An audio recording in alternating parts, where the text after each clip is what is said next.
Rohit asks here, my third eye is active most of the time throughout the day, and crown chakra is intermittently active, especially around the full moon. Then why my dark night of the soul is not ending? It's been 16 to 17 months now. Yeah, Rohit.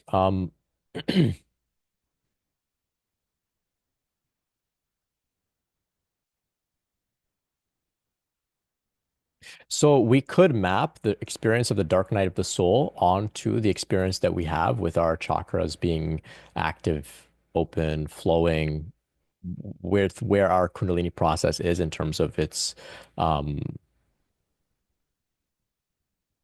place in our chakra system.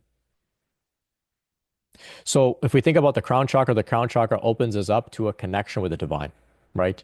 It's at the crown that we experience like this oneness experience, union with the divine.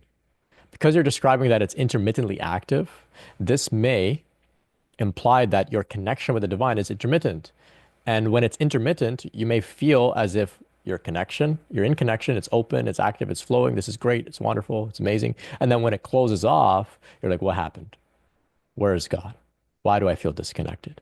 Why do I feel maybe abandoned? Maybe there's grief around that. There's frustration around that. There's impatience. There's maybe some, maybe even feelings of guilt or shame for not doing the thing right to stay in connection and to keep the crown chakra open.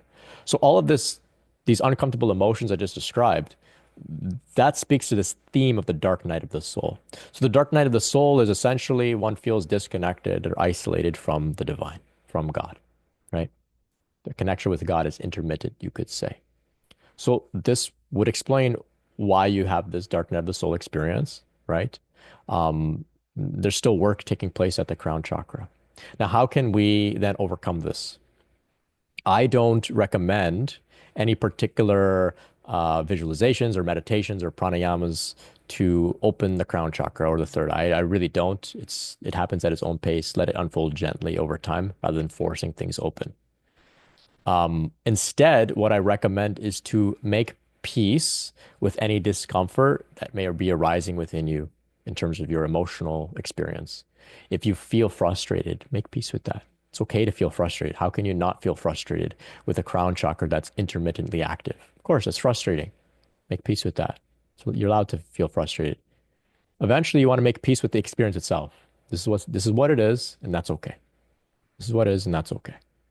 When you come to a point where you're willing to be with whatever is, that is the doorway out of the dark night of the soul. When you're come to a point where you're willing to be with the experience of feeling abandoned or isolated or in grief over your loss of the connection to the divine, if you're willing to be with that and accept those experiences in your body without labeling them, judging them, pushing them away, or trying to escape them or suppress them, when you're able to just be with them, that is the paradox that dissolves it.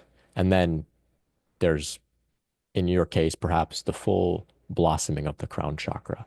In the story of Christ, this is his resurrection, right? His resurrection. So it's through surrender that we overcome these challenges. You share here that it's been 16 to 17 months now, and yeah, the dark night of the soul, contrary to how it's named, it's definitely not just one night. For some, it is at times, and for some, it's um, many dark nights of the soul, many different dark nights of the soul in different phases and stages, all with different themes. Um, but yeah, it's not uncommon for it to last, sometimes in some cases, years. Um, just know that this is not something going wrong here. It's not nothing that you're doing wrong, right? It sounds like even to have a crown chakra that's intermittently active is a pretty big deal. It's a pretty advanced place to be. And this is something that should be in some degree celebrated. Yeah. So continue on your path. It's all unfolding according to a much higher plan, according to divine timing. Yeah, and if you can get on board with divine timing, that can also get you out of the dark night of the soul as well. If you make peace with the timing of how things are unfolding for you. Yeah.